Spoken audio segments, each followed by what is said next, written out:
السلام عليكم ورحمة الله وبركاته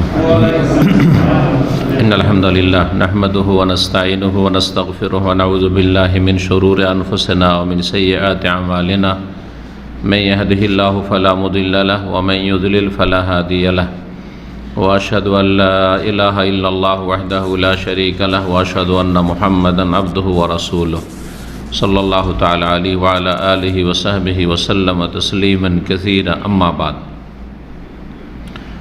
فقد قال المؤلف رحمه الله تعالى واعلم رحمك الله أن من قال في دين الله برأيه وقياسه وتأويله من غير حجة من السنة والجماعة فقد قال على الله ما لا يعلم ومن قال على الله ما لا يعلم فهو من المتكلفين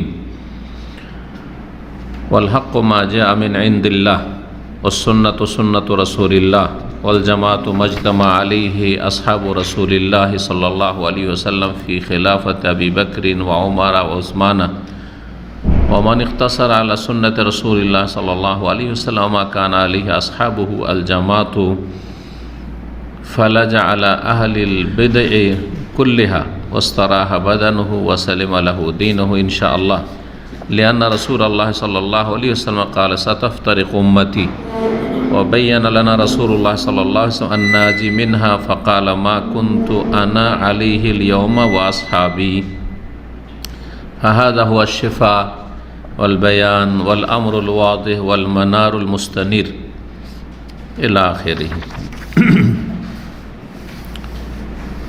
মহান আল্লাহ রব্বুল আলমিনের যাবতীয় প্রশংসা যে আল্লাহ রব্বুল আলমিন আমাদের সৃষ্টি করেছেন এবং আমাদেরকে সুস্পষ্ট পথ দেখানোর জন্য যুগে যুগে আম্বিয়া রসুল প্রেরণ করেছেন, আসমানি কিতাব ওয়াহি নাজেল করেছেন, যাতে করে মানুষ বিবেকের উপর নির্ভরশীল হয়ে পথভ্রষ্ট না হয়ে যায়। সালাত এবং সালাম নাজেল হোক আমাদের প্রিয় নবী শেষ নবী মুহাম্মদুর রাসূলুল্লাহ সাল্লাল্লাহু আলাইহি সাল্লামের ওপর, যিনি তার উম্মতকে মানব জাতিকে সুস্পষ্ট পথ দেখিয়েছেন এবং সুস্পষ্ট পথের ওপর তাঁর অনুসারী মুমিন মুসলিম মুহাজিরিন আনসার সাহাবায়ে কেরামদেরকে ছেড়ে গেছেন। তারা কাহুম বা তারা কানা আলাল মাহাজ্জাতিল বায়দা, সুস্পষ্ট পথের ওপর আমাদেরকে ছেড়ে গেছেন। লাইলুহা কানাহারিহা, রাত দিন সমান, কোনো অস্পষ্টতা নেই যে কখনো বুঝতে পারছে না, কখনো স্পষ্ট হচ্ছে না। লা ইয়াজিগু আনহা ইল্লা হালিক, সেই সুস্পষ্ট পথ সিরাতে মুস্তাকিম থেকে এত স্পষ্ট করে দেওয়ার পরে যদি সেটা থেকে কেউ অপসৃত হয়, বিভ্রান্ত হয়, তাহলে সেই ব্যক্তি ধ্বংস, সেই ব্যক্তির সর্বনাশ। আল্লাহ রাব্বুল আলামিন সে সিরাতে মুস্তাকিম সম্পর্কে সঠিক ইলমের তৌফিক দান করেন, আমলের তৌফিক দান করেন এবং সিরাতে মুস্তাকিমের দিকে, মানহাজে সালাফের দিকে দাওয়াত দেওয়ার এবং তার উপর প্রতিষ্ঠিত থাকার তৌফিক দান করেন।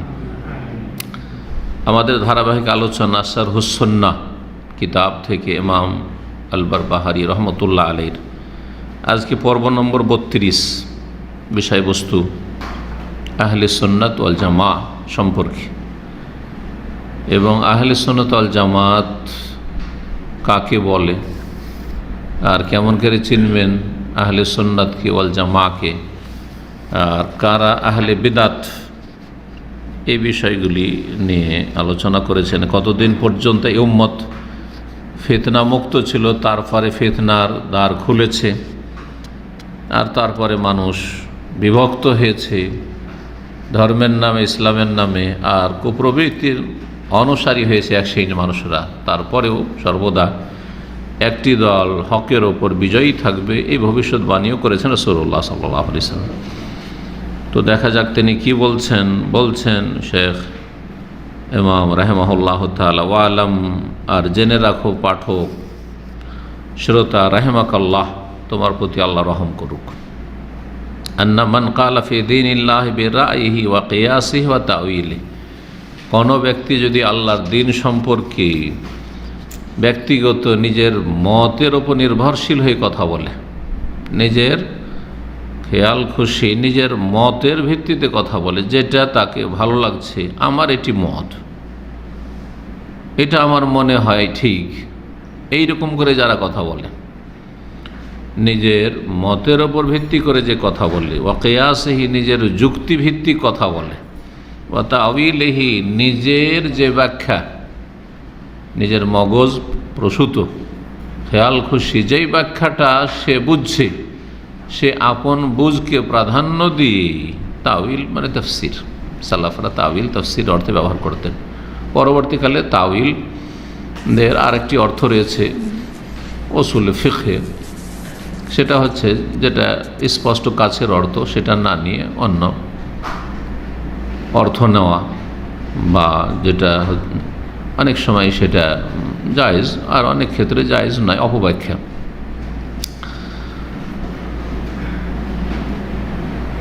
যদি কেউ আল্লাহর দিন সম্পর্কে কথা বলে, বলুক, লিখুক, আল্লাহর দিন সম্পর্কে ফতোয়া দিক, আকীদা সম্পর্কে, ইবাদত বন্দেগী সম্পর্কে, হালাল হারাম সম্পর্কে, নিজের মতের ওপর ভিত্তি করে, নিজের যুক্তি ভিত্তিক এবং নিজের ব্যাখ্যা ভিত্তিক, মিন গায়রি হুজ্জাতি মিনাস সুন্নাহ, সুন্নাহর দলিলবিহীন, হুজ্জাতুন মানে দলিল, সুন্নাহ সহি সুন্নাহর দলিল ভিত্তিক কথা না বলে, হ্যাঁ দলিল ভিত্তিক আর সেটা যুক্তিসঙ্গত, ঠিক আছে, দলিলের উপর নির্ভরশীল আর তার সাথে সেটা যুক্তিযুক্ত কথা, ভালো কথা, আপনার বিবেকে বলছে সেটা, আর সেটা দলিলের অনুকূলে, দলিলের পরিপন্থী নয়, তাহলে ভালো কথা।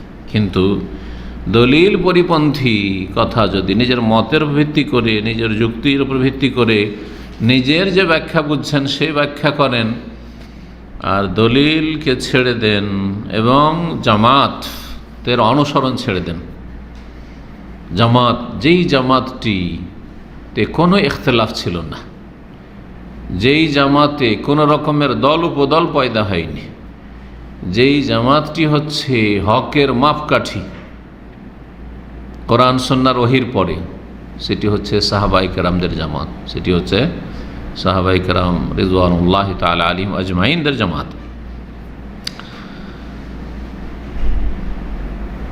এছাড়া সুন্নাহ ছাড়া আর সাহাবায়ে কেরামদের আদর্শ ছাড়া কেউ যদি যুক্তিভিত্তিক কথা বলে, নিজের মতের ভিত্তি করে কথা বলে, নিজের ব্যাখ্যা পেশ করে, ফাকাদ কালা আলাল্লাহি মা লা ইয়ালাম, তাহলে আল্লাহ সম্পর্কে, আল্লাহর দিন সম্পর্কে এমন কথা বলল যার সম্পর্কে তার কোনো জ্ঞান নেই, না জেনে কথা বলল। আর যে না জেনে আল্লাহ সম্পর্কে কথা বলে, আল্লাহর দিন সম্পর্কে কথা বলে, আল্লাহ রাসূল সাল্লাল্লাহু আলাইহি ওয়াসাল্লাম সম্পর্কে কথা বলে, না জেনে মানে কি? না জেনে মানে দলিল না জেনে, কোন আয়াতের ভিত্তিতে বলছে, কোন হাদিসের ভিত্তিতে বলছে, মানহাজে সালাফটা কি, সাহাবায়ে কেরামদের যে ফাহাম, বোঝার যে দৃষ্টিভঙ্গিটা কি এমনটা ছিল, কোনো পরোয়া করল না, কিন্তু দিন সম্পর্কে কথা বলল, না কোরআন, না আয়াত, না মানহাজে সালাফ, না সালাফদের বুঝ, এগুলো থেকে দূরে সরে স্বাধীনভাবে দিন সম্পর্কে কথা বলল, তাহলে আল্লাহ সম্পর্কে, আল্লাহর দিন সম্পর্কে অজ্ঞতার সাথে কথা বলল, মা লা ইয়ালাম, না জেনে কথা বলল।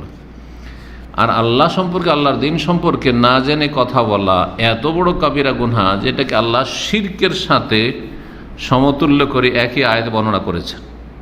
কয়েকটি অপরাধ বর্ণনা করতে গিয়ে আল্লাহ রাব্বুল বলেছেন, ওয়ান তুশরিকু মা লাম তুশরিকু বিল্লাহি মা লাম ইউনাজ্জিল বিহি সুলতান ওয়ান তাকুলু আলাল্লাহি মা লা তা'লামুন।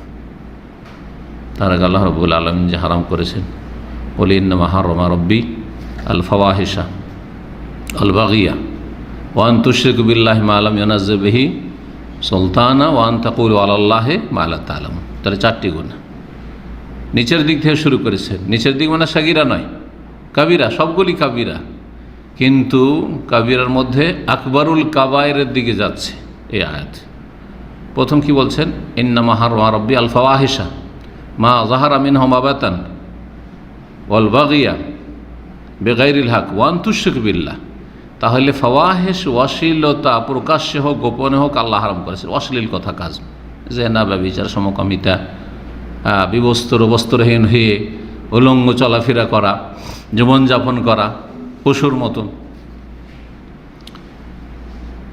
উলঙ্গ অর্ধ উলঙ্গ, এগুলো ফাওয়াহিশ সব। জি, অবাধ মেলামেশা ফাওয়াহিশ, হারাম। জি, তারপরে ওয়াল বাগি, সীমালঙ্ঘন, জুলম, অত্যাচার।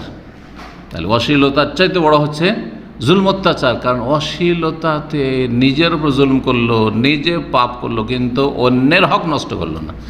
আর যে ব্যক্তি জুলম করে সে অন্যের হক নষ্ট করে, সে ব্যক্তি তাহলে বড় অপরাধী, ওর চাইতে ফাওয়াহিশের চাইতে। ব্যক্তি জীবনে একটা লোক নোংরা ছবি দেখছে, কারো উপরে জুলম করে না, সে নিজের উপর জুলম করছে, আল্লাহর নাফরমান। কিন্তু আর একজন কারো ধন সম্পদ বেইমানি করছে, কাউকে মারধর করছে, কারো গীবত করছে, কারো মানহানি করছে, কাউকে গালমন্দ করছে, এক কথায় কারো মিথ্যা অপবাদ দিচ্ছে, জালেম, যে কোনো রকমের জুলম, খুন করছে, ওর চেয়ে বড় কাবিরা গুনাহ। তারপরে ওয়ান তুশরিকু বিল্লাহি মা লাম ইউনাজ্জিল বিহি সুলতানা, আল্লাহর সাথে শিরক করবে যে সম্পর্কে কোনো দলিল সনদ আল্লাহ নাযিল করেনি। আসমানি দিনে কখনো আল্লাহ শিরকের বৈধতা দেননি, কুফরের বৈধতা দেননি। অর্থাৎ আল্লাহ রাব্বুল আলামিন যতগুলি আসমানি দিন রয়েছে সবগুলি তৌহিদের দিন। সমস্ত আম্বিয়া রাসূলগণ তৌহিদের দাওয়াত নিয়ে এসেছেন। সমস্ত দাওয়াতের, আম্বিয়াদের দাওয়াতের মৌলিক বিষয় হচ্ছে তৌহিদ। সমস্ত আম্বিয়া রাসূলগণ এই তৌহিদের দাওয়াত দিয়েছেন। কিন্তু সেসব জাতি যুগের আবর্তন বিবর্তনে শিরকে লিপ্ত হয়েছে, তারা ধর্মকে বিকৃত করেছে।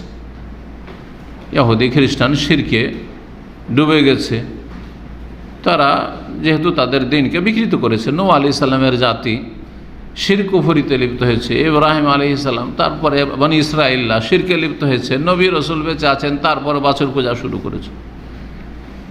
কিন্তু আম্বিয়া রাসূলগণের সমস্ত নবী রাসূলের দাওয়াত হচ্ছে তৌহিদের দাওয়াত। শিরক, তারপর কি বলছেন, ওয়ান তাকুলু আলাল্লাহ, আর আল্লাহ সম্পর্কে বলবে এমন কথা মা লা তা'লামুন, যে সম্পর্কে তোমরা কিছু জানো না। দলিল জানা আছে, না জেনে কথা বললে, ফতোয়া দিলে, যে না জানে কথা বলা, না জেনে ফতোয়া দেওয়া দিন সম্পর্কে, সে আকীদায় হোক, ইবাদত হোক, হালাল হোক, হারাম হোক, ফিকহি মাসাইল হোক, যে কোনো মাসাইল হোক, না জেনে, না জেনে মানে দলিল না জেনে কথা বলা হারাম। এই কথাই আইম্মা কেরামগণ বলেছেন। ইমাম আবু হানিফা রাহিমাহুল্লাহ থেকে একটি রিওয়ায়াত এই মর্মে রয়েছে, অনেকগুলি রিওয়ায়াত রয়েছে কোরআন সুন্নাহকে আঁকড়ে ধরা বিষয়ে। ইমাম আবু হানিফা রাহিমাহুল্লাহর অন্যান্য আরও আইম্মা কেরামদের, সমস্ত আইম্মাদের এই ক্ষেত্রে সুন্দর সুন্দর উক্তি রয়েছে। তার মধ্যে একটি হচ্ছে ইমাম আবু হানিফা রাহিমাহুল্লাহর, কারণ হানাফিদের মধ্যে মযহাবি গণিতটা সবচেয়ে বেশি। তাদের ইমাম সাহেবের এই উক্তিগুলির পরোয়া করে না। এই ইমাম সাহেবের এই উক্তিগুলিকে যারা পালন করবে, শুনবে এবং মানবে, তারাই হচ্ছে প্রকৃত হানাফি। আর যারা এই সব উক্তিগুলিকে উপেক্ষা করবে, মানবে না, তারা কি করে হানাফি হলো? লা ইয়াহিল্লু লিআহাদিন আন ইফতিয়া বিকালামি মা লাম ইয়ারিফ দালিলি, অন্য রিওয়ায়াত মা লাম ইয়ারিফ মিন আইনা কুলনা, কোন ব্যক্তির জন্য হালাল নয়, মানে কি হারাম। আন ইফতিয়া বিকালামি, আমার কথার ভিত্তিতে, কালা আবু হানিফা, হাযা মাযহাবু আবু হানিফা, এটা আমি আবু হানিফার মাযহাব, আবু হানিফা এরকম বলেছেন, আবু ইউসুফ এরকম বলেছেন, শুনেই ফতোয়া দিয়ে দিল, হারাম। আন ইফতিয়া বিকালামি মা লাম ইয়ারিফ দালিল, যতক্ষণ পর্যন্ত আমার দলিল না জানবে, যে আমি কোন দলিল, কোন আয়াত বা কোন হাদিসের ভিত্তিতে ফতোয়া দিলাম। তাহলে যে ব্যক্তি মুফতি হবেন তার জন্য এটা যথেষ্ট নয় যে হেদায়েতে আছে, কারণ হেদায়েতে দলিল নেই। ইমামদের উক্তি আছে, অথবা ইমামদের সাথে সেই কথাগুলিকে সম্পৃক্ত করা অনেক সময় ইমামের উক্তি না, তাখরিজ, ইমামের নামে একটা কথা থেকে কত কথা যে তার সাথে সম্পৃক্ত করে দেওয়া হয়েছে। দলিল থাকতে হবে। দলিল হচ্ছে কাল আল্লাহ কাল রাসূল সাল্লাল্লাহু আলাইহি ওয়াসাল্লাম। হানাফিদের ফতোয়া দেওয়ার তরিকা, হানাফি ফতোয়া দেখবেন, তাদের যেসব ফতোয়াগুলি তারা দিয়ে থাকে, সেসব ফতোয়া লিখিত হোক আর যেভাবে হোক না কেন, অথবা তাদের ম্যাগাজিনগুলিতে, মাসিক মদিনা আপনারা যারা পড়েছেন এক সময়, তাদের একটা ফতোয়ার থাকতো, হ্যাঁ, আর্টিকেল থাকতো। সেই সব ফতোয়াতে দেখবেন ফতোয়ার শেষে ফতোয়া আলমগিরিতে আছে,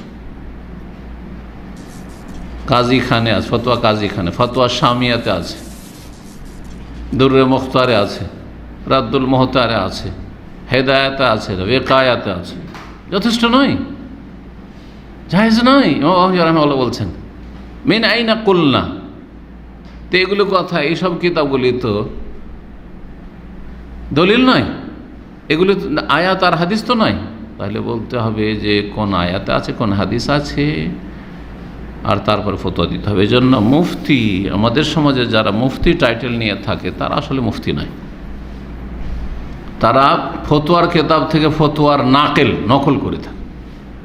এগুলো ফতোয়ার কিতাব, ফতোয়া আলমগীরি নকল করে থাকে।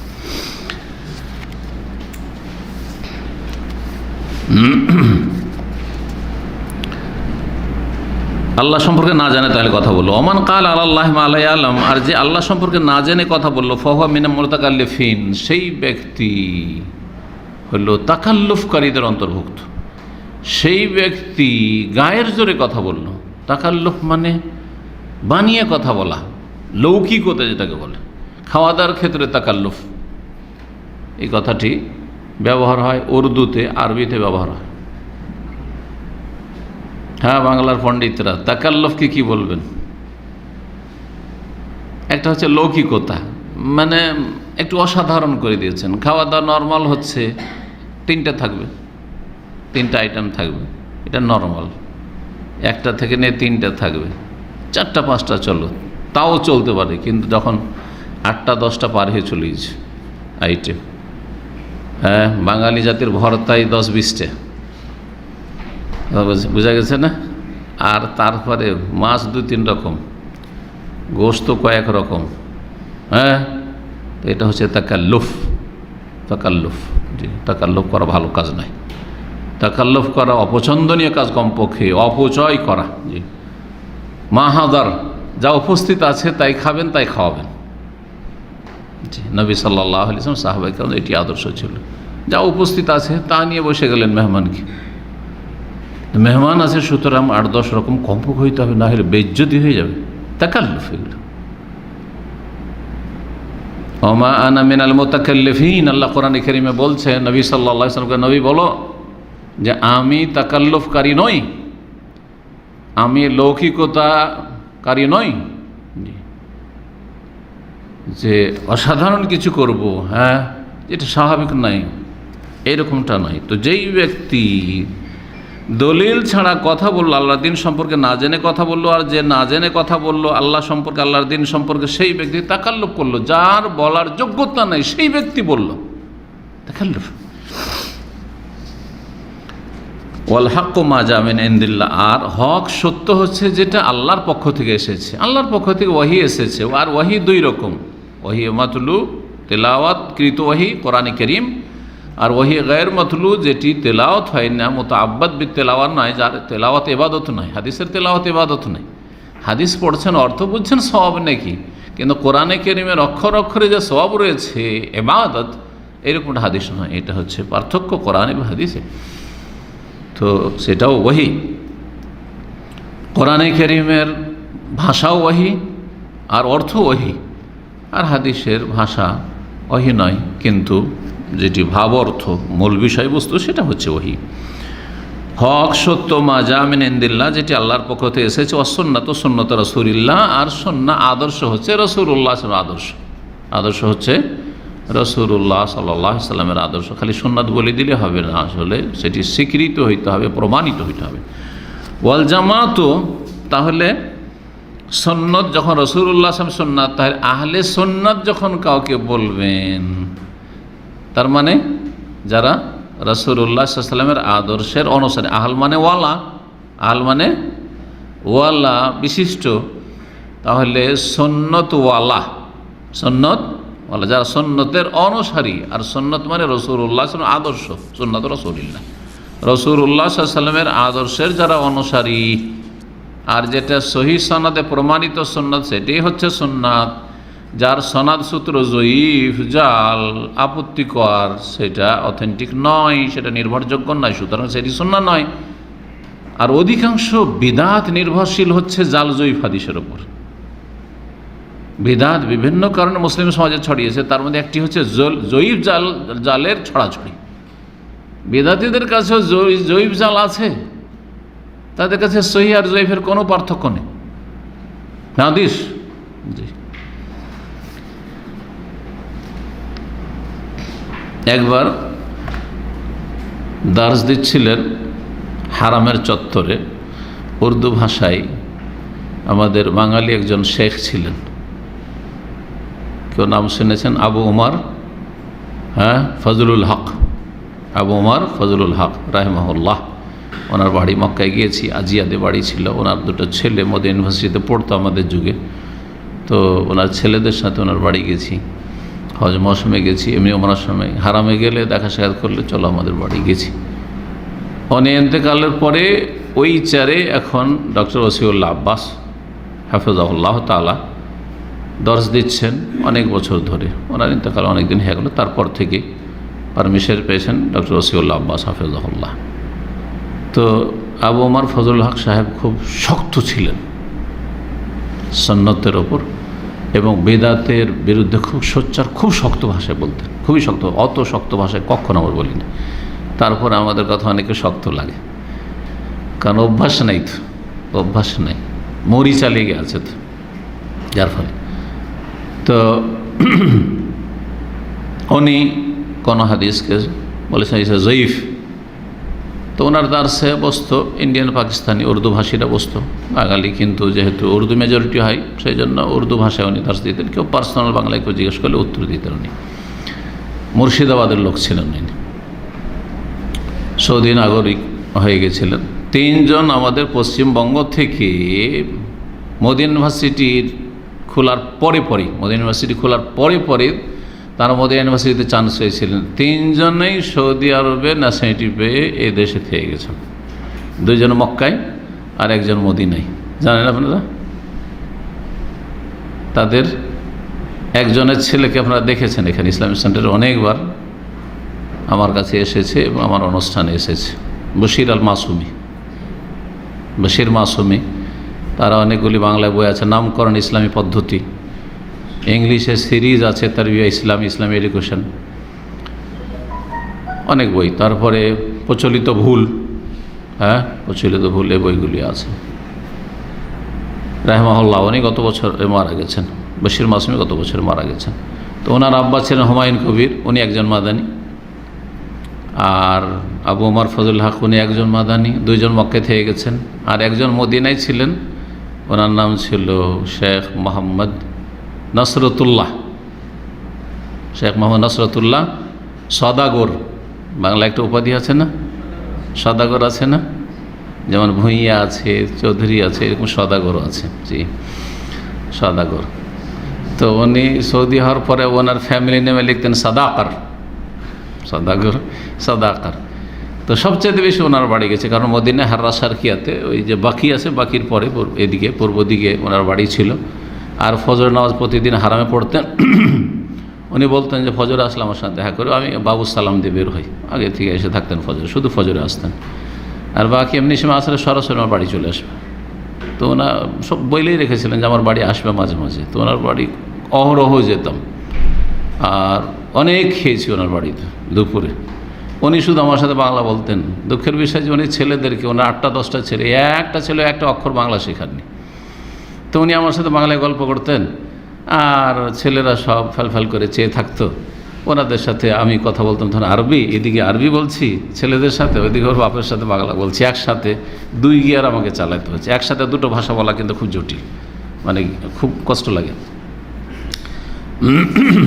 তো যাই হোক, রাহিমাহুল্লাহ তিনিও মারা গেছেন। শেষ তার ইন্তেকালের আগে, কয়েক বছর আগে মদিনা গেলাম, তো শুনলাম অসুস্থ, দেখে এসেছিলাম ওনার বাড়িতে গিয়ে।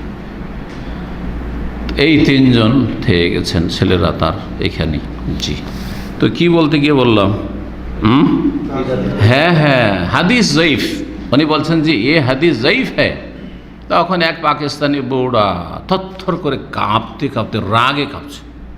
এমনি তো বুড়ো মানুষ, আর রাগ এত হয়েছে যে রাগে থরথর করে কাঁপতে উঠে বলছে যে मौलाना आप गलत बोल रहे हैं, हदीस है नबी ये कभी ज़ईफ़ हो सकता है, ज़ईफ़ तो हम होते हैं, हम ज़ईफ़ हैं।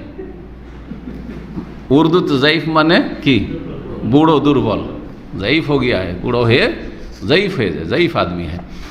तो मैं ज़ईफ़ हूँ, হাদিস নবী কবি ज़ईफ़ नहीं हो सकता। নবীর হাদিস ज़ईफ़, এত বড় বেয়াদবি কথা বলছেন আপনি। জানছেন যে পাকিস্তানি মেজাজ তো খুব গরম মেজাজ, পাকিস্তানের সাথে চলবেন সাবধানে।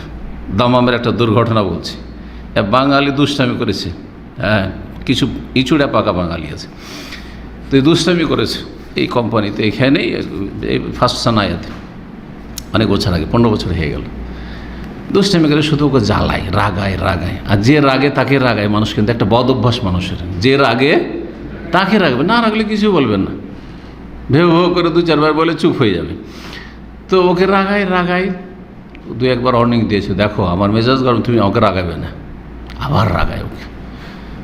তো পাশে একটা মগর পড়েছিল, মগর বুঝেন তো, এটা কাঠ পড়েছিল, এক কথায় সহজ ভাষায় কাঠ পড়েছিল, উঠিয়ে ওই বাঙালির মাথায় দিয়ে একটা বাড়ি, সাথে সাথে মাথা ফেটে চুর মারে গেবে। তারপরে হাসপাতালে নিয়ে গেল, সেখান থেকে মৃত ঘোষণা করা হইল, মারা গেছে। এই জন্য মানুষের সাথে চলাফেরা সাবধান। লা তোমাজে ফাতোমারে, এত বেশি রসিকতা মজাক করিও না যে সেটা ঝগড়াই, হ্যাঁ দ্বন্দ্বে, লড়াই রূপান্তরিত হয়। জি, আরবি প্রবাদ, এটাকে অনেকে হাদিস বলে চালায়, কিন্তু তবে হাদিস দ্বারা স্বীকৃত, কোরআন হাদিস যে বলছে। জি, রাসূলুল্লাহ সাল্লাল্লাহু আলাইহি সাল্লাম রসিকতা করতেন, কিন্তু অল্প করতেন। ওয়ালা ইয়াকুল ইল্লা হাক্কান, আর মিথ্যার আশ্রয় নিতেন না। অনেকে মজা করতে গিয়ে মিথ্যার আশ্রয় নেই। তো সুন্নত হচ্ছে রাসূলুল্লাহ সুন্নাত, মানে সহিহ সুন্নাত। জি, জয়ীফ নয়, জাল নয়। ওয়াল জামাত, আর জামাত কাকে বলে? মাজতামা আলাইহি আসহাবু রাসূলিল্লাহ সাল্লাল্লাহু আলাইহি ওয়াসাল্লাম, যার ওপর একমত হয়েছেন রাসূলুল্লাহ সাল্লাল্লাহু আলাইহি ওয়াসাল্লামের সাহাবায়ে কেরামগণ, ফি খিলাফাত আবি বকরিন, আবু বকর সিদ্দিক রাদিয়াল্লাহু আনহু খেলাফত আমলে, ওয়া ওমর রাদিয়াল্লাহু তাআলা খেলাফত আমলে, ওয়া উসমান রাদিয়াল্লাহু তাআলা খেলাফত আমলে। এতদূর পর্যন্ত, কারণ এতদিন পর্যন্ত কোনো রকমের বিভক্তি ছিল না, কোনো বাতিল ফিরকা জন্ম নেয়নি। আলী রাদিয়াল্লাহু তাআলা জামানাকে কেন শামিল করলেন না? কারণ আলী রাদিয়াল্লাহু তাআলা জামানাটা যে 5-5.5 বছরের, এই সময়টা ফিতনায় পূর্ণ ছিল, ঐক্য হয়নি।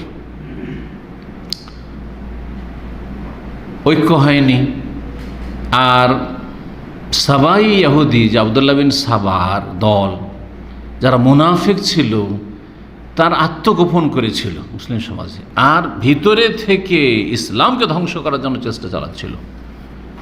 শেষ পরিণামে কি হলো? একদল খারিজি বেরিয়ে গেল। কেন মানুষের বিচার মানলেন? এই অজুহাতে আল্লাহ গুমরাহ করে দিল তাদেরকে। যখন মানুষ গুমরাহের দিকে চলে যায়, কোরআন সুন্নাহ ছেড়ে দিয়ে, তখন গুমরাহ হয়ে যায়। যখন শাসকের আনুগত্য করে না বৈধ কাজে, তখন গুমরাহ হয়।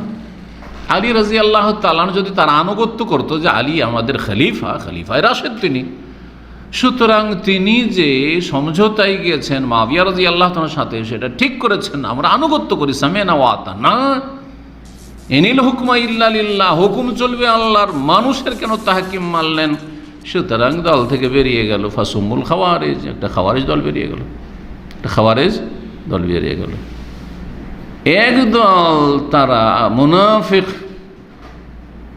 আলে বাইতের দোহাই দিয়ে আলী রাদিয়াল্লাহু তাআলা আনহু সম্পর্কে অতিরঞ্জন বাড়াবাড়ি গলু করা শুরু করলো।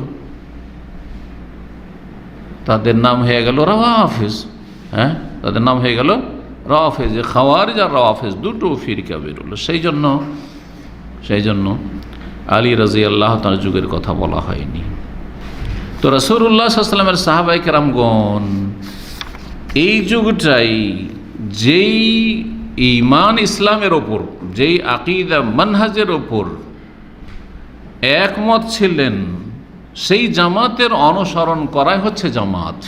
সেই জামাতের যদি কেউ অনুসরণ করে, তাহলে সে হচ্ছে জামাতের লোক। তো আহলুস সুন্নাত ওয়াল জামাত মানে যারা কোরআন সুন্নাহর অনুসারী, তার সাথে আবু বকর, ওমর, ওসমান রাদিয়াল্লাহু তাআলা আজমাইন, তাদের খেলাফত আমলে যে ঐক্যমত ছিল সাহাবায়ে কেরামদের, সেই দিনের ওপর প্রতিষ্ঠিত যারা থাকবে, তারাই হচ্ছে আহলে সুন্নাত ওয়াল জামাত। তারা হচ্ছে আহলে সুন্নাত ওয়াল জামাত। কিন্তু ভারত, বাংলাদেশ, পাকিস্তানি আহলে সুন্নাত ওয়াল জামাত মানে বেরলভী। আর বেরলভীদের কাছে মুসলিমরা দুই ভাগে বিভক্ত, সুন্নি না হয় ওয়াহাবি, সুন্নি না হয় ওয়াহাবি। এটা কিন্তু পরিভাষা তাদের, ভালো কোশ্চেন রাখেন। কারণ যখন শুনবেন আপনি সুন্নি না ওয়াহাবি, জিজ্ঞেস একটা বেরলভী যদি আপনার সাথে পরিচয় হয়, জিজ্ঞেস করি আপনি সুন্নি না ওয়াহাবি, তখন আপনার আমি সুন্নি। তা আপনি সুন্নি আহলে হাদিস মানে কোরআন সুন্নাহর অনুসারী সুন্নি, ঠিক না? কিন্তু না, আপনাকে সুন্নি গণ্য করে না তো, এমনকি দেওবন্দীদেরকেও ছাড়েনি, যদিও মযহাব দুটোরই হানাফি, তাই না? দেওবন্দিও হানাফি আর বেরলভিও হানাফি, কিন্তু তাদেরকে কি বলে? ওয়াহাবি বলে। তাদের কি বলে? তাহলে সুন্নি কারা? যারা যত বেশি পীর পূজার মাজার পূজা করতে পারবে তত বড় সুন্নি তারা। এই জন্য একজন পুলিশের সাথে আমার দেখা হয় একবার ইন্ডিয়াতে, তো আমাকে স্টেশনে ও ধর্ম সম্পর্কে গল্প শুরু করেছে। তখন আমাকে বলছে যে আমরা যেটা জানি ইসলাম ধর্ম সম্পর্কে, মন্তব্য করছে সেটা হচ্ছে যারা শুনে শুনে মুসলমান হয়েছে তারা হচ্ছে সুন্নি। আমি তো মনে মনে হাসছি ওর এক্সপ্লেন শুনে। শুনে শুনে যারা মুসলমান, সরাসরি নবীকে পায়নি, শুনে শুনে পরে মুসলমান হয়েছে, ওরা ভারতীয়, কিন্তু শুনে শুনে মুসলমান হয়েছে তারা হচ্ছে সুন্নি। আর শিয়া কারা? যারা সরাসরি মোহাম্মদ সাহাব কো পাকে মুসলমান হুয়া है, মোহাম্মদ সাল্লামকে সরাসরি যারা পেয়ে ইসলাম গ্রহণ করেছে তারা হচ্ছে শিয়া। আর যারা শুনে শুনে মুসলমান হয়েছে এই সুন্নি হচ্ছে সোনা থেকে, বুঝতে পারছেন? এটাও একটা ব্যাখ্যা। তাহলে সুন্নির ব্যাখ্যা একটা শুনলেন, এটা হচ্ছে মুসলিমদের যারা আমাদের আশেপাশে বাস করে তাদের ব্যাখ্যা, অনেকের ধারণা সুন্নি শিয়ার ব্যাখ্যা। আর আরেকটা হচ্ছে সুন্নি বেরলভীদের ব্যাখ্যা, যে সুন্নি মানে যত বেশি শিরকি আকিদা রাখতে পারবে, নবী আলমুল গায়েব, নবী হাজির নাজের, নবী মুখতারে কুল, নবী দো জাহানের বাদশাহ, নবী সব কিছু দিতে পারে, জান্নাত দিতে পারে, জাহান্নাম দিতে পারে, রুজি দিতে পারে, কেড়ে নিতে পারে, ফকির করতে পারে, আমির করতে পারে, এইসব যারা বিশ্বাস করে, এবং অলি আউলিয়া অসাধারণ ক্ষমতা রাখে, মরে গেলে তারা মরে না, আরও অসাধারণ ক্ষমতায় আর অধিকারী হয়ে যায়। যতটা জীবিত অবস্থায় ওই ক্ষমতা রাখতো অলি আউলিয়া, মরে গেলে আরও নাকি শক্তিশালী হয়ে যায়। জি, এগুলো হচ্ছে বেরলভী আকীদা, তারা হচ্ছে সুন্নি। তো ভারতীয় সুন্নি হচ্ছে এরা। কিন্তু কোরআন সুন্নাহর আলোকে আজকে দার্সে যেটা পড়ছেন সেটা হচ্ছে সুন্নি কারা? যারা রাসূলুল্লাহ সাল্লাল্লাহু আলাইহি ওয়াসাল্লামের আদর্শের অনুসারী। আর রাসূলুল্লাহ সাল্লাল্লাহু আলাইহি ওয়াসাল্লামের আদর্শ হচ্ছে কোরআন এবং সুন্নাহ, আর তার সাথে মানহাজে সালাফের অনুসারী, মানে আবু বকর রাদিয়াল্লাহু তাআলা আনহু, ওমর রাদিয়াল্লাহু তাআলা, উসমান রাদিয়াল্লাহু তাআলা আনহু। এই হচ্ছে, এই যুগটা হচ্ছে জামাত। একটি জামাত ছিল, কোনো ফিরকা ছিল না। জামাত কেন বলা হলো এই যুগটাকে? এই যুগটা 30 বছর খেলাফতে রাশেদা, তার মধ্যে এই 25টা বছরকে জামাতের যুগ কেন বলা হলো? কারণ জামাত ছিল, কোনো ফিরকা ছিল না। কিন্তু তারপরে আলী রাদিয়াল্লাহু তাআলা জামানাতে ফিরকা পয়দা হয়েছে, খারেজি ফিরকা পয়দা হয়ে গেছে। একদল গুলু করা শুরু করেছে। যখন আলী রাদিয়াল্লাহু তাআলা জানতে পারলেন যে একদল গুলু করছে, বলছে আলীর মধ্যে উলুহিয়াতের ক্ষমতা আছে, যেটা আমাদের দেশীয় ভাষায় আমি খোদা শব্দটি বলি না, সেজন্য খোদাই ক্ষমতা আছে, উলুহিয়াত আল্লাহর ক্ষমতা আছে। জানতে পেরে তিনি সেগুলিকে ধরে আগুন জ্বালাতে বললেন, আগুন জ্বালিয়ে তাদেরকে আগুনে জ্বালিয়ে দিয়েছিলেন। তার জানা ছিল না যে আগুন দিয়ে শাস্তি দিতে হয় না। এ মর্মে একটি শের রয়েছে শারহ আকিদা ওয়াসিতিয়ার, যে ব্যাখ্যা রয়েছে খলিল হারাস রহমতুল্লাহ আলাইহির, তাতে যে ফালাম্মা রাআইতুল আমরা আমরান মুনকারা, যখন দেখলাম যে বড়ই অপরাধ, যে আমাকে এলাহ বলছে, আমার মধ্যে উলুহিয়াত রয়েছে, আমার মধ্যে আল্লাহর ক্ষমতা রয়েছে, তো আজ্জাজতু নারান, তখন আগুন জ্বালালাম। ও দাউতু কম্বারা, আর কম্বারকে ডাকলাম, কম্বারকে ডাকলাম। কম্বার তার বড়ই ভক্ত অনুসারী ছিলেন, তাকে ডাকলেন আর বললেন যে সবকে একটা একটা করে ফেলো আর জ্বালাও, এদেরকে যারা এই কুফরি শিরকি আকীদা আমার সম্পর্কে তা পোষণ করেছে এবং তার থেকে ফিরে আসছে, সবকে জ্বালাও। পরে যখন জানতে পারলেন, হাদিস পৌঁছিল যে লা তুআযিবু বিআযাবিল্লাহ, বা ইন্নাহু লা ইউআযিবুন নার ইল্লা রাব্বুন নার, আল্লাহ যেই আযাব দেবেন সেই আযাব দিয়ে তোমরা আযাব দিতে পারবে না, বা ইন্নাহু লা ইউআযিবুন নার, আগুন দ্বারা আযাব দেবেন না, ইল্লা রাব্বুন নার, আগুনের রব ছাড়া অন্য কেউ। তো জামাত, আহলুস সুন্নাত ওয়াল জামাত তাহলে কেন বলা হয় আর কাকে বলা হয় জানতে পারলেন। তারপরে বলছেন অমান ইক্তাসারা আলা সুন্নাতে রাসূলিল্লাহি সাল্লাল্লাহু আলাইহি সাল্লাম ওমা কান আহলি আসহাবহু, আর যেই ব্যক্তি রাসূলুল্লাহ সাল্লাল্লাহু আলাইহি সাল্লামের সুন্নতের উপর ক্ষান্ত হইল, যে রাসূলুল্লাহ সাল্লাল্লাহু আলাইহি সাল্লামের সুন্নাহ আদর্শ আমার জন্য যথেষ্ট, আমার ওলামায়ে দেওবন্দ কি বলেছে দরকার নেই জানার, আমার ওলামায়ে বেরেলভী কি বলেছে জানার দরকার নাই, কে কি বলেছে দেখা দরকার নেই, সুন্নতে রাসূলুল্লাহ যথেষ্ট। ওমা কানা আলাইহি আসহাবহু, আর যার ওপর তার সাহাবায়ে কেরামগণ প্রতিষ্ঠিত ছিলেন, এর ওপর যারা ক্ষান্ত হইল তারা হচ্ছে আল জামাতু, তারা জামাত। জি, ফালাজা আলা আহলিল বিদআয়ে কুল্লিহা, তাহলে যেই ব্যক্তির মধ্যে এই বৈশিষ্ট্য রয়েছে, রাসূলুল্লাহ সাল্লাল্লাহু আলাইহি ওয়াসাল্লামের সুন্নতের ওপর সে ক্ষান্ত, রাসূলুল্লাহ সুন্নতকে আঁকড়ে ধরলো এবং সাহাবায়ে কেরামদের আদর্শকে আঁকড়ে ধরলো, সেই তারাই হচ্ছে জামাত। এবং এই জামাত ফালাজা আলা আহলিল বিদআয়ে কুল্লিহা, সমস্ত বিদাতপন্থীদের ওপর তারা জয়ী, তারা সফল। ফালাজা মানে গালাবা, ফালাজা মানে জাহারা, দুটোর মানে জয়ী হওয়া, আর ফাজা সফল হওয়া, সাকসেস হওয়া। তো যেই ব্যক্তি রাসূলুল্লাহ সাল্লাল্লাহু আলাইহি সুন্নতকে আঁকড়ে ধরবে এবং সাহাবায়ে কেরামদের আদর্শকে আঁকড়ে ধরবে, সেই ব্যক্তি অবশ্য সমস্ত বেদাতপন্থীদের ওপর বিজয় লাভ করবে, প্রাধান্য পাবে বা সফল হবে। ওয়াস্তারাহবাদানহু, এবং তার জীবনটা আরাম পেল, কোনো টেনশন নেই, আল্লাহর কথা মানি, রাসূলের কথা মানি, সাহাবায়ে কেরামদের আদর্শে চলি, কত সহজ, কত সহজ, তাই না? আমাদের বুজুর্গানের দিন কি বলেছেন, বুজুর্গানের দিন ভুলের ঊর্ধ্বে নয়, আর ভুলই বেশি ফিতনার যুগে, সুতরাং কে কি বলেছেন এত দরকার নেই। তবে ওস্তাদের কাছে শিখতে হবে, শুধু কিতাব থেকে নয়, অবশ্যই ওস্তাদ লাগবে, কিন্তু যা এমন ওস্তাদের কাছ থেকে শিখবেন যার সম্পর্কে নিশ্চিত আপনি যে তিনি কোরআন সুন্নাহ এবং মানহাজে সালাফের অনুসারী এবং সেই দিকে আহ্বান করে থাকেন, সে দাওয়াত দিয়ে থাকেন। ওস্তাদের ক্ষেত্রে অবশ্যই বাছাই করতে হবে, অবশ্যই বাছাই করতে হবে। যেখানে সেখানে মাছির মতো বসলে হবে না। যারা যে কোনো বক্তার আলোচনা শুনে আর মনে করে যে ভালোটা নিয়ে নেব, তারা হচ্ছে মাছির মতো।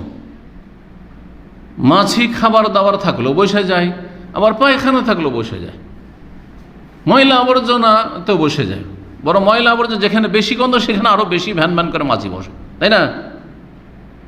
কিন্তু মৌমাছি, এই জন্য ওলামারা বলেছেন যে তুমি কান্নাহাল, মৌমাছির মতো হবে, মৌমাছির মতো হবে। মৌমাছি বসবে ময়লা আবর্জনায় না ফুল খুঁজে বেড়াবে? ফুল কোনখানে রস পাবে? ফুল, ফুলে যে বসবে।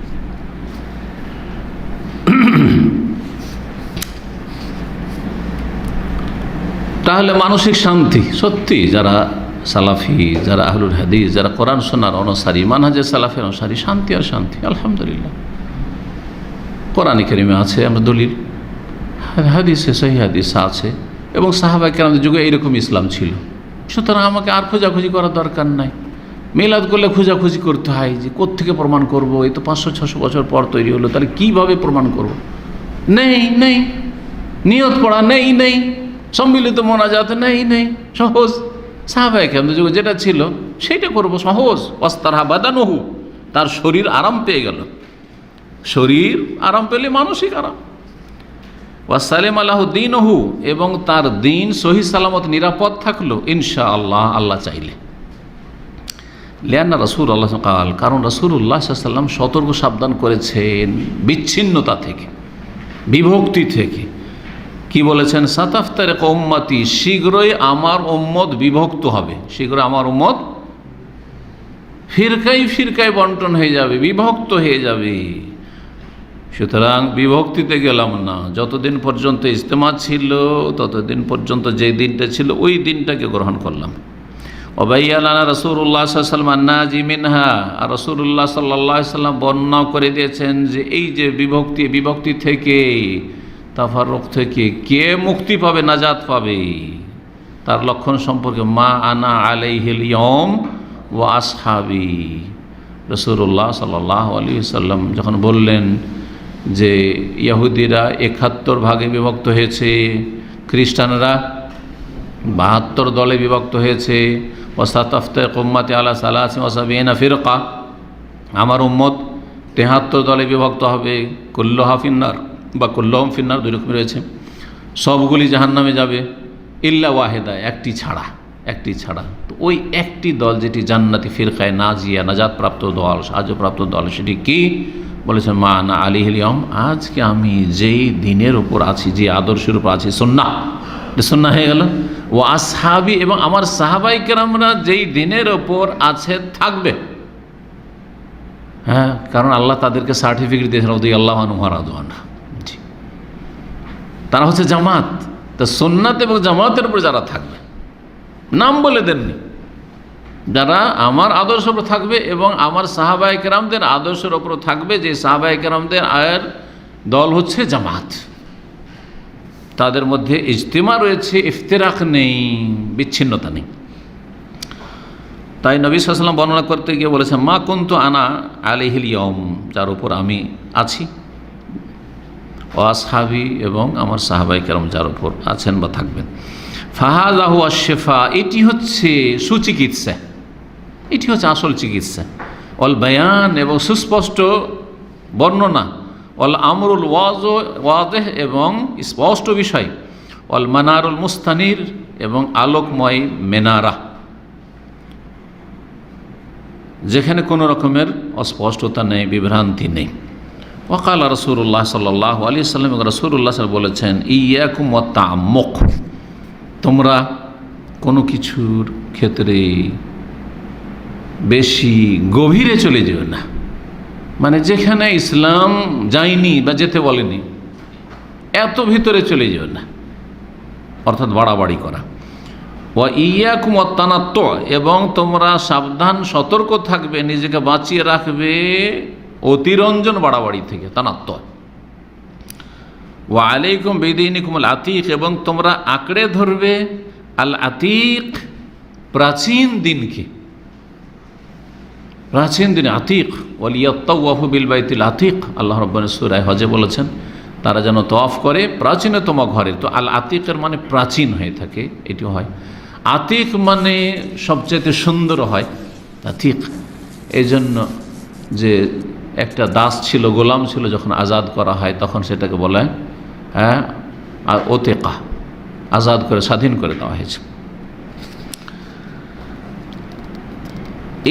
এই হাদিস সম্পর্কে এখানে লেখক বারবাহার রাহমাহুল্লাহ বলেছেন রাসূলুল্লাহ সাল্লাল্লাহু বলেছেন, কিন্তু রাসূলুল্লাহ সাল্লাল্লাহ আলাইহি সাল্লাম থেকে এই হাদিসটি প্রমাণিত নয়, বরং এটি হচ্ছে মওকুফ হাদিস, আব্দুল্লাহ বিন মাসউদ রাদিয়াল্লাহু তাআলার উক্তি। কার উক্তি? রাসূলুল্লাহ সাল্লাল্লাহু আলাইহি সাল্লামের নয়, বরং রাসূলুল্লাহ সাল্লাল্লাহু আলাইহি সাল্লাম উক্তি যদি হতো হাদিসটা মারফু হতো, ওর নাম হচ্ছে মারফু। কিন্তু সাহাবীর যদি উক্তি হয় বা সাহাবীর আমল হয় তো সেটা হচ্ছে মওকুফ হাদিস, হাদিসের ভাগ এগুলি। ইবনে মাসউদ রাদিয়াল্লাহু তাআলা আনহুর উক্তি হিসাবে বর্ণিত হয়েছে সুনানে দারমিতে প্রথম খণ্ড ৬৬ পৃষ্ঠা ১৪২-১৪৩ নম্বর। ইমাম আল আলাকাই শারহ উসুল ইতিকাদ আহলি সুন্নাতে বর্ণনা করেছেন ১০৮ নম্বর হাদিস। এইরকমই ইমাম মুহাম্মদ বিন নাসর মারওয়াজি আস-সুন্নাহ নামক কিতাবে বর্ণনা করেছেন ২৯-৩০ পৃষ্ঠায়। মুসান্নাফ আব্দুর রাজ্জাকে রয়েছে, তাবরানির মুজামে কবিরে রয়েছে, বাইহাকিতে রয়েছে এই হাদিস। সেই হাদিসটি আব্দুল্লাহ মাসউদ থেকে বর্ণিত হয়েছে। বলছেন কাল আব্দুল্লাহ মাসউদ তাআল্লামুল ইলমা ক্বাবলা ইউকবাদ, তোমরা এলেম শিখো, এলেম কেড়ে নেওয়ার আগে। আল্লাহ রাব্বুল এলেম উঠিয়ে নেবেন, এলেম উঠিয়ে কেমন করে উঠিয়ে নেবেন? শিখার পরে আল্লাহকে অন্তর থেকে উঠিয়ে নেবেন। মানে আমরা যতটুকু শিখেছি অল্প স্বল্প, তো অন্তর থেকে হঠাৎ করে ঘুমাবার সকালে খুঁজে পাবো না নাকি? এমনটা হবে না, কি হবে? হাদিসে রয়েছে ইন্নাল্লাহ লা ইয়াকবিদুল ইলমা ইনতিজান ইয়ানতাজি মিনাল ইবাদ ওয়ালাকিন ইয়াকবিদুহু বিকবজিল উলামা। আল্লাহ রাব্বুল আলামিন ইলমকে ছিনিয়ে নেবেন না, কেড়ে নেবেন না। ইনতিজান ইয়ানতাজি মিনাল ইবাদ, বান্দার কাছে আছে, দীর্ঘদিন লেখাপড়া করলো, তার হঠাৎ করে ভুলে গেল সব কিছু, কিছুই নাই ব্রেনে, এমনটা হবে না। ওয়ালাকিন ইয়াকবিদুল ইলমা, তবে ইলমকে আল্লাহ গ্রহণ করে নেবেন, কেড়ে নেবেন, কবজ করে নেবেন, বেকাবদিল ওলামা, ওলামাদেরকে গ্রহণ করে। বড় বড় আলেমরা মারা যাচ্ছে, সুন্নাহ স্থান পূরণ হয় না, বিকল্প খুঁজে পান না। এই বিংশ শতাব্দীতে 3 জন সবচেয়ে বড় আলেম পৃথিবীর, আমি সবসময় তাদের কথা বলি এবং তাদেরকে তো আমি সবচেয়ে বেশি পড়ি আমার লাইফে এখন, দীর্ঘদিন ধরে ছাত্র জীবন থেকে। শেখ বিন বাজ রাহিমাহুল্লাহ, শেখ বিন ওসাইম রাহিমাহুল্লাহ, শেখ আলবানী রাহিমাহুল্লাহ জামিয়ান। তাদের পরে ওইরকম কেউ এসছে না। যারাই বড় চলে যাচ্ছে না, আর আসছে না, শূন্য স্থান পূরণ হচ্ছে না, শূন্যতা থেকেই যাচ্ছে। আল্লাহু আকবার। আল্লাহ আমাদের হেফাজত করেন সমস্ত ফিতনা থেকে এবং এলমের দিকে আগ্রহী হওয়ার তৌফিক দান করেন। ছেলে মেয়েদেরকে ভালো আলেম বানাবার তৌফিক দান করেন। ফিতনা বড়ই ফিতনা। যতই চেষ্টা করেন, ছেলেরা কিতাব পড়তে চায় না, আপনি নিজে পড়তে চান না।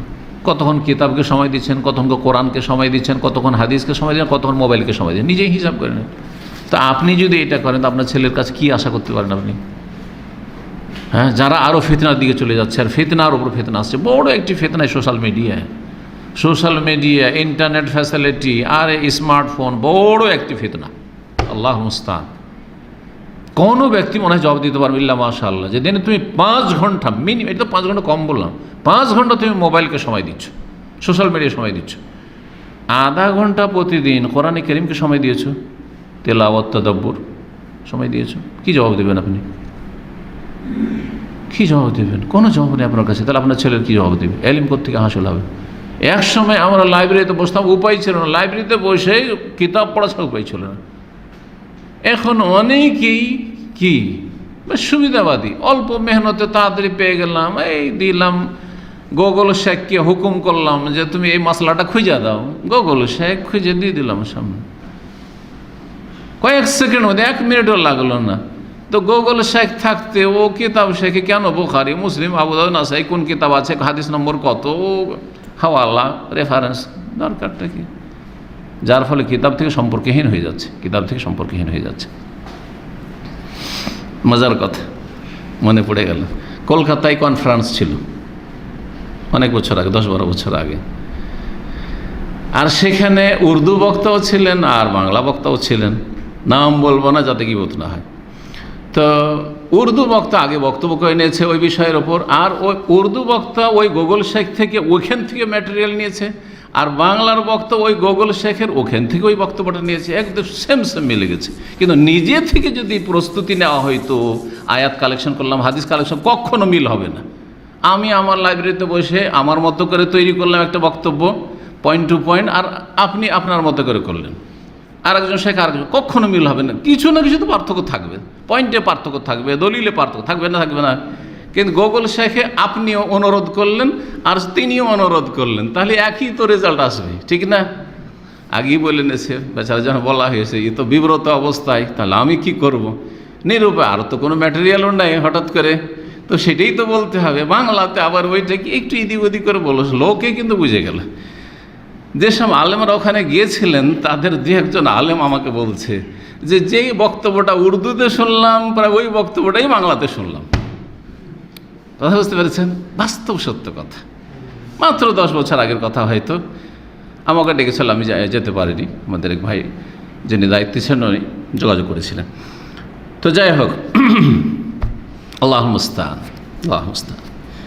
কি বলছিলাম? এই হাদিস আব্দুল্লাহ ইবনে মাসউদ রাদিয়াল্লাহু তাআলা আনহু থেকে। হাদিসটা কি রয়েছে? তাআল্লামুল ইলমা ক্বাবলা ইউকবাদ, এলেম কেড়ে নেওয়ার আগে তোমরা এলেম শিখো। ওয়া কাবদুহু আইয়াযহাবা আহলুহু, আর এলেম কেড়ে নেওয়া বা এলেম উঠিয়ে নেওয়া হচ্ছে যে এলেমওয়ালা চলে যাবে। তো এলেমওয়ালা চলে গেলে কার কাছ থেকে এলেম শিখবেন? সুতরাং এলেমওয়ালা চলে যাওয়ার আগে তাকে পাচ্ছ, তার কাছ থেকে শিখে নাও। এটা আপনাদের উপর হিট করেন, আপনারা প্রবাসী। এখানে ইসলামিক সেন্টার আছে আজ, এবং ইসলামিক সেন্টারে শেখেরা আছে, আর আপনিও আছেন, শিখে নেন। হতে পারে এক সময় আপনি থেকে যাবেন, শেখই চলে যাবেন, দুনিয়া থেকেও চলে যাবেন, কে কখন চলে যায় বলা যায় না। আবার এখান থেকে চলে যাবেন অন্য জায়গায়, শেখ কে আর পেলেন না, তাহলে শেখার সুযোগ পেলেন না। আর ইসলামী সেন্টারে চলে গেল, সব কিছুই হইতে পারে, সুতরাং আর শেখার সুযোগ নেই। আমাদের চোখের সামনে এক সময় যখন প্রথম ইসলামী সেন্টারগুলি খুলে, তার আগে আরবি ছাড়া কোনো দার্স হইতো না, আরবি ছাড়া কোনো দার্শনিক ইসলামিক সেন্টার তখন শুধুমাত্র একটি ইসলামিক সেন্টার আল কাসিম খুলেছিল। 1409 আমরা এসেছি মদিনা ইউনিভার্সিটিতে 1989, তারপরে 93তে পাশ করলাম। ওই সময় ইসলামিক সেন্টার অন্যান্য শহরে নাই। প্রথম হাইয়াতুকে একজন বড় শাইখের সাথে উনি গেছিলেন হায়েল থেকে আপনার আল জৌফ সাকাকা। তো জৌফ সাকাকা এলাকায় ইসলামিক সেন্টার নেই, শুধু খুলেছে মাত্র, কিন্তু কোনো দায়ী নেই, কিচ্ছু নেই, কোনো ভাষায় নেই, না উর্দু না বাংলা। ওখানে প্রথম গিয়ে বক্তব্য করলাম। সেখানে যিনি ডাইরেক্টর ছিলেন বা ওখানে দাওয়াতি কাজে আগ্রহী সৌদি শেখ ছিলেন, বললেন যে আমাদের শহরে এই প্রথম বাংলায় আলোচনা হলো। গেলাম, আলোচনা করলাম, বলছে এই এর ইতিহাসে এই প্রথম বাংলায় আলোচনা হলো একটা জামে মসজিদ। আর এখন কত আলোচনা আপনাদের সামনে হচ্ছে, কিন্তু কে আসছেন, কতটা শিখছেন? একসময় আপনি থাকবেন না, নয় আমি থাকবো না, নয় ইসলামী সেন্টারই থাকবে না। তাই বলছেন যে এলেম ওয়ালা চলে যাওয়ার আগে এলেম নিয়ে নাও। আলা শুনে রাখো, ইয়াকুম তানাত্ত, বাড়াবাড়ি, অতিরঞ্জন, কট্টরপন্থী হয় না, কট্টরপন্থী হবে না। নিজের বুঝকে বড় মনে করা, চরম পন্থা অবলম্বন করা, খাওয়ারেজদের মতো। নিজে অন্যের কাজ নিয়ে নেওয়া, সরকারের কাজ নিজের হাতে নিয়ে নাও, সরকার কাজ নিজের হাতে নিয়ে নাও। তারপরে আপনাদের মতো সাধারণ ছাত্রদের শেখের কাজ হাতে নিয়ে নাও, আপনারই ফতোয়া দেওয়া শুরু করছে। বাড়াবাড়ি, যে কোনো রকম বাড়াবাড়ি হোক না কেন। ও তাম্মক, আর গভীরে চলে যাওয়া, অথচ সেটা বর্জনীয়, সেটা কোরআন এবং হাদিস চাই না, পছন্দ। অল বেদা, বেদাত থেকে ওয়ালাইকুম বিল আতিক, এবং তোমরা আঁকড়ে ধরো আল আতিক, যেটা প্রাচীনতম আদর্শ, যে আদর্শ রাসূলুল্লাহ সাল্লাল্লাহু আলাইহি ওয়াসাল্লাম সাহাবায়ে কেরামদেরকে ছেড়ে গেছেন এবং তারা তারপর প্রতিষ্ঠিত ছিলেন। ওয়া আসারুন সাহি, এটি হচ্ছে সহি মওকুফ আসার। জি, তারপরে বলছেন লেখক, ওয়ালাম, আর জেনে রাখো, আন্নাল আতিকা মা কানা মিন ওয়াফাতে রাসূলিল্লাহ সাল্লাল্লাহু আলাইহি ওয়াসাল্লাম ইলা কাতলে উসমান বিন আফফান রাদিয়াল্লাহু তাআলা আনহু। আতিক প্রাচীনতম দিন, এই দিনের প্রথম অবস্থা যেটা, এবং সবচেয়ে সুন্দর অবস্থা, আর সবচেয়ে নিখুঁত নির্ভেজাল তার রূপ চেহারা দিন ইসলামের, আল আতিক। জি, তো আল আতিক যেমন প্রাচীনের অর্থে, ঠিক তেমনি খাঁটি, নির্ভেজাল দিন। মা কানা মিন ওয়াফাতে রাসূলিল্লাহ, যেটা রাসূলুল্লাহ সাল্লাল্লাহু আলাইহি ওয়াসাল্লামের ইন্তেকালের সময়, কারণ ওয়াহির দরজা বন্ধ হয়ে গেল, তাহলে এখন কমপ্লিট হয়ে গেছে। নবী সাল্লাল্লাহু আলাইহি ওয়াসাল্লামের জীবদ্দশায় আরও কিছু মাসাইল হয়তো বাকি আছে, আরও কিছু আয়াত বাকি আছে, কিন্তু যখন ইন্তেকাল হয়ে গেল, তার মানে কোরআনের আয়াত সবগুলি কমপ্লিট হয়ে গেছে, আর ওহির দরজা বন্ধ হয়ে গেছে। রাসূলুল্লাহ সাল্লাল্লাহু আলাইহি ওয়াসাল্লামের সুন্নাহ আমাদের সামনে আছে, আর তারপরে সাহাবায়ে কেরামদের আদর্শ। বলছেন যে যা ছিল রাসূলুল্লাহ ইন্তেকালের সময় থেকে ইলা কাতলে উসমান বিন আফফান রাদিয়াল্লাহু তাআলা আনহুর শাহাদাত পর্যন্ত। ওয়াকানা কাতলুহু আউয়ালুল ফুরকা, উসমান রাদিয়াল্লাহু তাআলা আনহুর শাহাদাত হচ্ছে প্রথম বিচ্ছিন্নতা। তাহলে প্রথম যারা ফিরকা, যেই ফিরকা বেরিয়েছে আলী রাদিয়াল্লাহু তাআলা জামানার আগে, এই ফিরকা, বরং আলী রাদিয়াল্লাহু তাআলা জামানায় যে ফিরকা বেরিয়েছে, সেই ফিরকার সূচনাই যেন এখানে হচ্ছে। আর তারা হচ্ছে বিক্ষোভকারী, বিদ্রোহী, বাগী। এই জন্য মুসলিম শাসকের বিরুদ্ধে যতই পাপিষ্ট হোক না কেন, যেমন জনগণ তেমন সেখানকার শাসক। জি, জনগণ যেমন তেমন শাসক। জি, জনগণ চাইতে ভালো শাসক আল্লাহ দেবেন না, এটা চূড়ান্ত ফয়সালা। মালকে মনে রাখেন, শেখ সালেহ ফৌজান হাফিজাহুল্লাহ বলতেন, কামা তাকুনুনা ইউআল্লাহ আলাইকুম, তোমরা যেমন হবে তেমন তোমাদের নেতা দেওয়া হবে, তোমরা যেমন হবে তোমাদের নেতা তেমন হবে। জি, তো বলছেন যে প্রথম বিচ্ছিন্নতা ছিল ইসলামের ইতিহাসে এই উসমান রাদিয়াল্লাহু তাআলা আনহুর খুন। জি, তার শাহাদাত। কারণ উসমান রাদিয়াল্লাহু তাআলা কারা খুন করেছিল? ইহুদি খুন করেনি, খ্রিস্টান খুন করেনি, কোনো হিন্দু খুন করেনি, ঠিক না? করেছিল?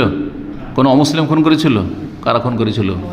বাগী, বিদ্রোহী, যারা বিভিন্ন বিষয়কে তিলকে তাল করে নিয়ে আসলো আর পেছন থেকে ইন্ধন জোগাচ্ছিল সাবাই ইহুদি শক্তি মুনাফিক।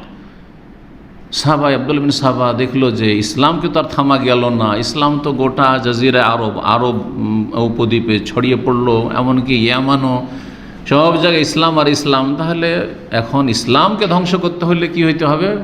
মুসলিম হয়ে যেতে হবে বাহ্যিক, আর তারপরে ভিতরে ঢুকে ধ্বংস করতে হবে।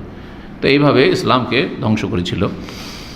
তো সে প্ররোচিত করতো যে উসমান এই কাজ করছে, এই কাজ করছে, সেই করছে, এইরকম করে সেই ব্যক্তি ফিতনা করে বাগী এক দলকে নিয়ে এসেছিল। ও আউয়ালুল ইখতিলাফ, সর্বপ্রথম ইখতিলাফ মতবিরোধ তখন শুরু হয় উসমান রাদিয়াল্লাহু আনহু ইন্তেকালের সাথে বা শাহাদাতের সাথে। তাকে যে খুন করা হলো তার সাথে উম্মতে বিরোধ সৃষ্টি হলো। ফাতাহারাবাতিল উম্মাহ, উম্মত আপোষে লড়াই লিপ্ত হয়ে গেল, দ্বন্দ্বে লিপ্ত হয়ে গেল। আলী রাদিয়াল্লাহু তাআলা বলছেন যে আসো এখন আমাকে খলিফা বানাইলে তো সবাই মিলে আনুগত্য করো। একদল যুক্তি পেশ করলো যে আগে উসমান রাদিয়াল্লাহু খনিকে তলাশ করে আপনি কিসাসের বাস্তবায়ন করেন, তারপরে আপনার আনুগত্য করব। এই যে মতবিরোধ শুরু হলো, ইখতিলাফ শুরু হলো। বুঝাইলেন আলী রাদিয়াল্লাহু তাআলা যে আমার হাত শক্ত করো, আমি কি করে খুনিদেরকে ধরবো, ওরাই তো বেশি শক্তিশালী হয়ে আছে, তা আমাকে একটু মজবুত করো, আমার সাপোর্ট করো, তারপরে তখন তাদেরকে ধরবো না, আগে এইটা করতে হবে। ইজতিহাদে ভুল হইল, কেন ইখতিলাফ শুরু হলো, তাফাররাকাত, বিচ্ছিন্নতা সৃষ্টি হলো। আর ওইদিকে তো বাগী যারা খুনি ছিল, বিদ্রোহী, তারা তো বিচ্ছিন্নতা সৃষ্টি করেছে। ওয়াত্তাবাতি তামা ওয়াল আহওয়া ওয়াল মাইলা ইলা দুনিয়া, আর তারা লোভ লালসার অনুসারী হয়ে গেল, কুপ্রবৃত্তির অনুসারী হয়ে গেল, দুনিয়ার দিকে ঝুঁকে পড়ল। ফালাইসা লি আহাদিন রুখসাতুন ফি শাইইন আহদাসাহু মিম্মা লাম ইয়াকুন আলাইহি আসহাবু মুহাম্মাদির রাসূলিল্লাহ সাল্লাল্লাহু আলাইহি ওয়াসাল্লাম আও ইয়াকুনু রাজুলুন ইয়াদু ইলা শাইইন আহদাসাহু মিন ক্বাবলিহি আও মিন কিবালিহি আও মিন কিবালি রাজুলিন মিন আহলিল বিদআহ।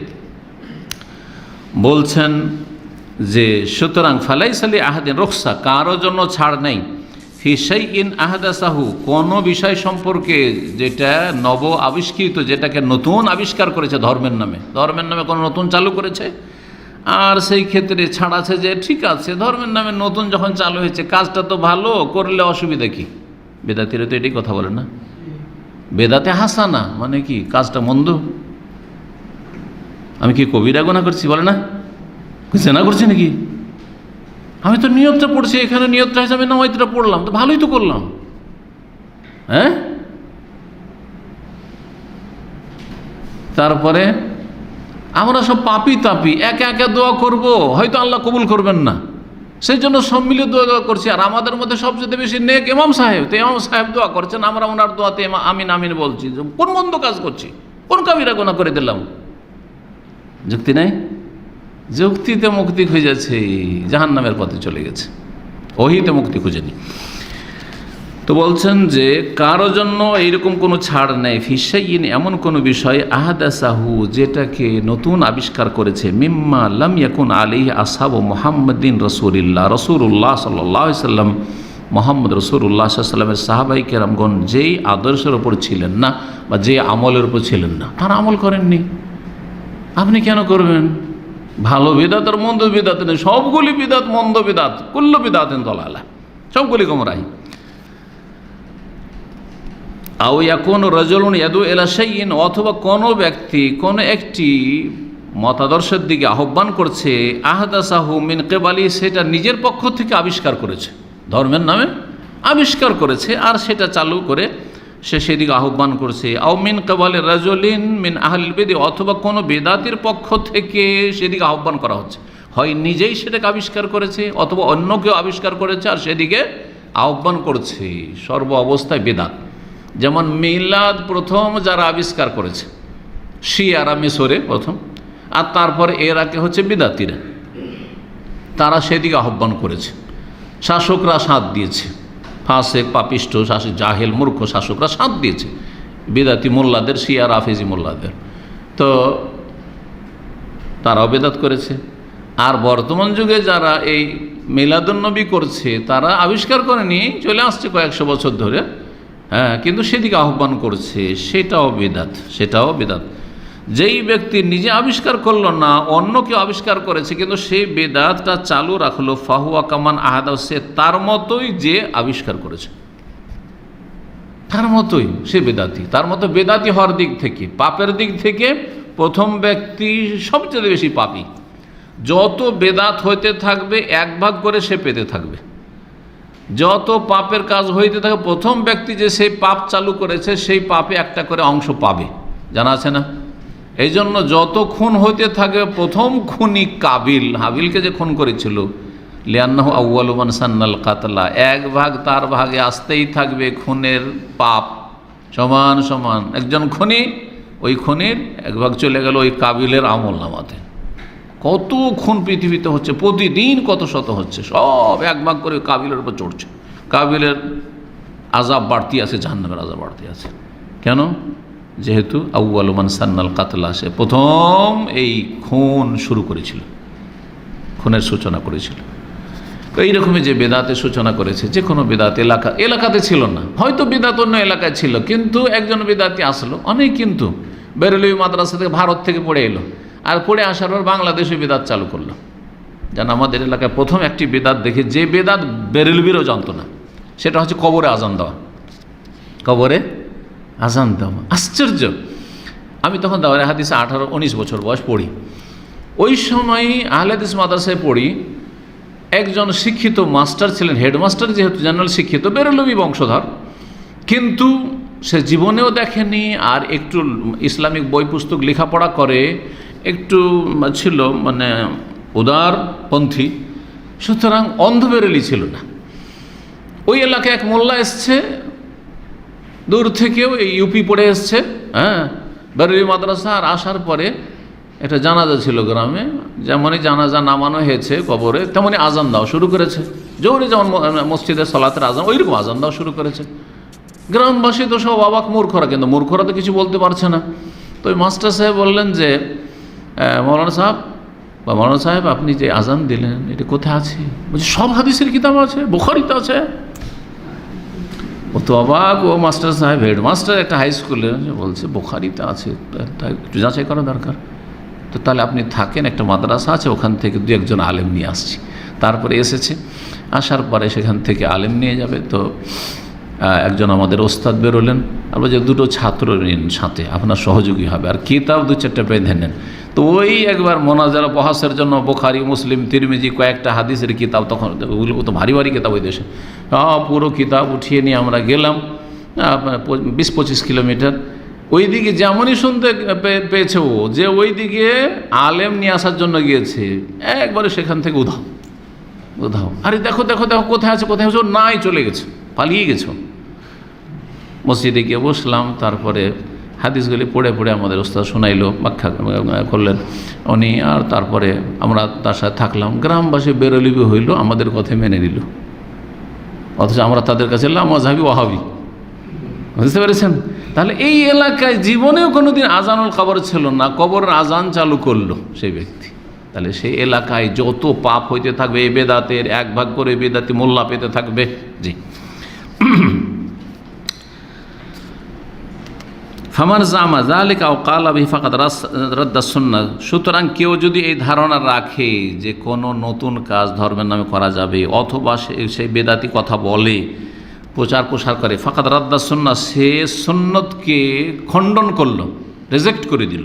ওয়া খালাফাল হক ওয়াল জামা, এবং হক এবং জামাতের, হক সুন্নাহ হচ্ছে জামাত, সুন্নাত এবং জামাতের বিরোধিতা করলো।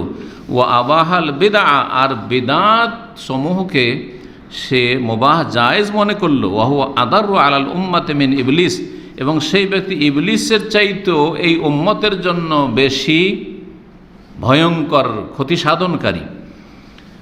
ওমান আরাফা মা তারাকা আসহাবুল বেদ মিনা সুন্নতি ওমা ফারাকু ফিহি ফাহুয়া ফাতামাসসাকা বিহি ফাহুয়া সাহিবু সুন্নাহ ও সাহিবু জামা। আর যেই ব্যক্তি জানতে পারলো, ওমান আরাফা, যে জানলো, মা তারাকা আসহাবুল বেদ মিনা সুন্নাহ, যে বেদাতিরা কোন কোন সুন্নাতগুলি ছেড়ে দিয়েছে, বেদাতিরা কোন কোন সুন্নাত ছেড়ে দিয়েছে। যেমন আপনারা সৌদি আরবে এসে জানতে পেরেছেন, বেদাতিরা যেসব সুন্নাত ছেড়ে দিয়েছে, আমাদের দেশে মৃত সুন্নাতগুলো, তার মধ্যে একটি হচ্ছে তাহিয়াতুল মসজিদ, হ্যাঁ, মসজিদে আসলে কি করতে হবে? জুমার খুতবা চললেও কি করতে হবে? 2 রাকাত সালাত পড়ে বসতে হবে, মৃত সুন্নাত। তারপরে জানলেন যে প্রত্যেক আজান একামতের মাঝখানে 2 রাকাত সালাত আছে, এমনকি মাগরিবের আজান একামতের মাঝখানে 2 রাকাত সালাত আছে। জীবনে কোনোদিন শুনেছিলেন? এখনও চরম অপরাধ যদি এই কাজ করে দেন ওইসব বিদাতি মসজিদে, মযহাবধারীদের মসজিদে, ঠিক কিনা?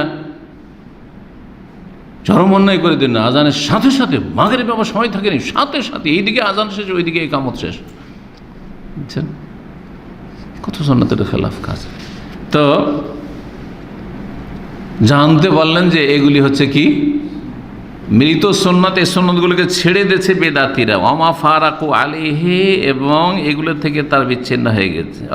ওমান আরাফা মা তারাকা আসহাবুল বিদআ মিনাস সুন্নাহ, যে সুন্নতগুলি বেদাতিরা ছেড়ে দিয়েছে জানলো, ওমা ফারাকু ফিহি, এবং যেই ক্ষেত্রে তারা বিচ্ছিন্নতা সৃষ্টি করেছে, হক থেকে দলিল থেকে বিচ্ছিন্নতা সৃষ্টি করেছে, ফাতামাসসাকা বিহি, আর তারপরে সেগুলিকে আঁকড়ে ধরলো, সুন্নতকে আঁকড়ে ধরলো। আপনি আমলগুলি করা শুরু করলেন, আরও বলেন না মেলা সুন্নত যেগুলো জানতেন না এখানে এসে জেনেছেন, আপনাদের বেশি মনে আছে? হ্যাঁ হ্যাঁ হ্যাঁ হ্যাঁ 5 ওয়াক্ত সালাতের পরে জিকির নেই, সুন্নাত নেই, বিদআত, মোনাজাত আছে, সম্মিলিত মোনাজাত। চিন্তা করেন না। হ্যাঁ, সূরা কাহফ জুমার দিনে, আর সকাল সন্ধ্যার জিকির। জিকির, আচ্ছা জিকির মানে বেদাতি জিকির।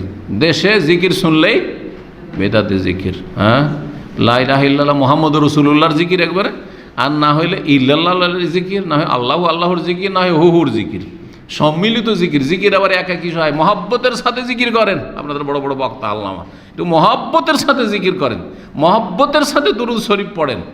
হ্যাঁ, কি ব্যাপার, পড়তে পারছেন না? হ্যাঁ, জোরে পড়েন, সব একসাথে পড়েন। হ্যাঁ, বুঝতে পেরেছেন তো? কত যে সুন্নাত ছেড়ে দিয়েছে, আর কত যে বিদআত, এসব জানতে পারলেন। যে জানতে পারলো সুন্নতকে আঁকড়ে ধরলো, বিদআত জানতে পারলো পরিত্যাগ, ফাতামাসসাকা বিহি, সুন্নতকে আঁকড়ে ধরলো, ফাহুয়া সাহিবুস সুন্নাহ, সে হচ্ছে সুন্নাতওয়ালা। হ্যাঁ, আহলে সুন্নাত। ওয়া সাহিবু জামাত, যেহেতু সাহাবায়ে কেরাম আদর্শ, সেজন্য সাহিবু জামাত, আহলে সুন্নাত ওয়াল জামাত।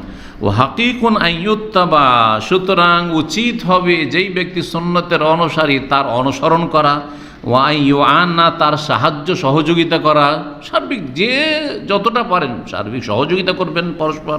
ওয়াইয়ুহফাজা, এবং তার হেফাজতের ব্যবস্থা করা, হ্যাঁ, তাকে সুরক্ষা করা, তার মান সম্মান আর তার ধন সম্পদ। তারপরে হয়তো একটা মসজিদ করেছে, তো মসজিদটা হেফাজতের ব্যবস্থা করবেন, সাপোর্ট করবেন। মাদ্রাসা করেছে, মাদ্রাসা হেফাজতে সাহায্য করবেন। এটা ইসলাম আপনার দাবি যে আপনি একজন সুন্নতের অনুসারীর সব কিছুর হেফাজতের চেষ্টা করবেন। সে যে দাওয়াত দিচ্ছে, দাওয়াতের হেফাজতের চেষ্টা করবেন, রক্ষা করার চেষ্টা করবেন।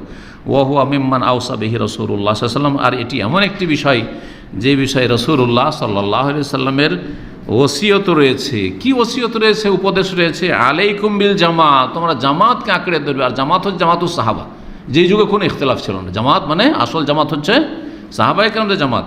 ওয়া ইয়াকুম আল ফুরকা, আর তোমরা সতর্ক সাবধান বিচ্ছিন্নতা, দলে দলে ভাগ হওয়া থেকে, বিভক্তি থেকে।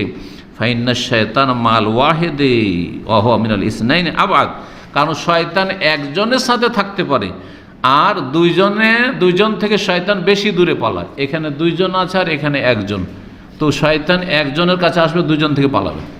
যত বাড়বে, হ্যাঁ, তত শয়তান দূরে পালাবে। তো যখন ঐক্য আসবে, আর ঐক্য কিসের ভিত্তিতে? দলিলের ভিত্তিতে, কোরআন সুন্নাহর ভিত্তিতে, এবং সাহাবায়ে কেরামদের আদর্শের ভিত্তিতে, জি, মানহাজে সালাফের ভিত্তিতে। ওমান আরাদা বাহুবাতাল জান্নাহ ফালিয়ালজামিল জামাত, কেউ যদি জান্নাতের মধ্যস্থান চায়, জান্নাতে যেতে চায়, তাহলে সে যেন জামাতকে আঁকড়ে ধরে। হাদিস তিরমিজিতে 2165 নম্বর হাদিস, ওমর রাদিয়াল্লাহু তাআলা আনহু বর্ণিত। আল্লামা আলবানী হাদিসটিকে সহিহ বলেছেন। আল্লাহু আ'লাম ওয়া সাল্লাল্লাহু আলা নবিয়িনা মুহাম্মদ ওয়া আলা আলিহি ওয়া সাহবিহি আজমাইন।